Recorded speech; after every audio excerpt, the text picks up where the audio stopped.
Czech National Revival was a cultural movement which took part in the Czech lands during the 18th and 19th century. The purpose of this movement was to revive Czech language, culture and national identity. The most prominent figures of the revival movement were Josef Dobrovský and Josef Jungmann. Background: following the Battle of White Mountain in 1620, Czech lands suffered from the Germanization politics of the Habsburg emperors. The oppression was also connected with religion. Up to 95% of the inhabitants of Bohemia were Protestants when the Habsburgs took power. Although the Habsburgs formally promised freedom of religion, they started rampant anti-Reformation and re-Catholicization efforts which made most of the Czech elites flee the country. This violent re-Catholicization is also one of the reasons behind today's Czech atheism. During the two following centuries, the Czech language had been more or less eradicated from state administration, literature, schools,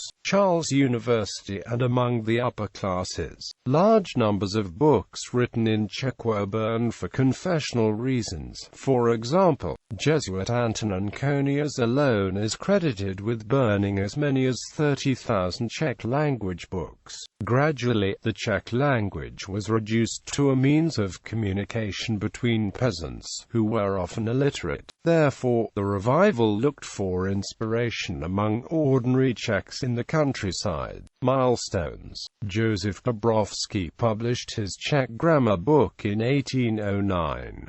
In 1817, Václav Hanka claimed to have discovered medieval manuscripts of Dvu Králové and of Zelená Hora, which were decades later proven as Hanka's forgeries. Josef Jungmann published the 5-volume Czech-German dictionary in 1834 to 1839.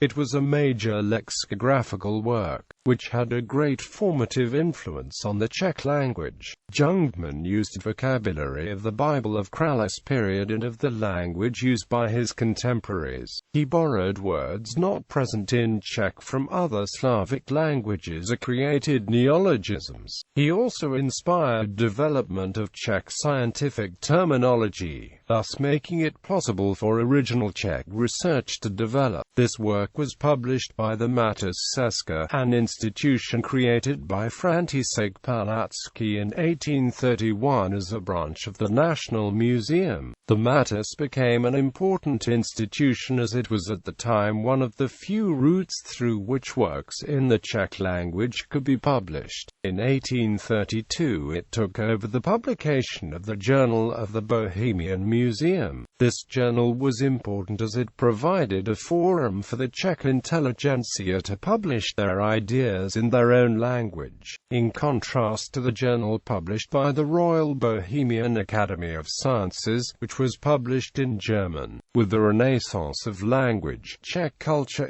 flourished.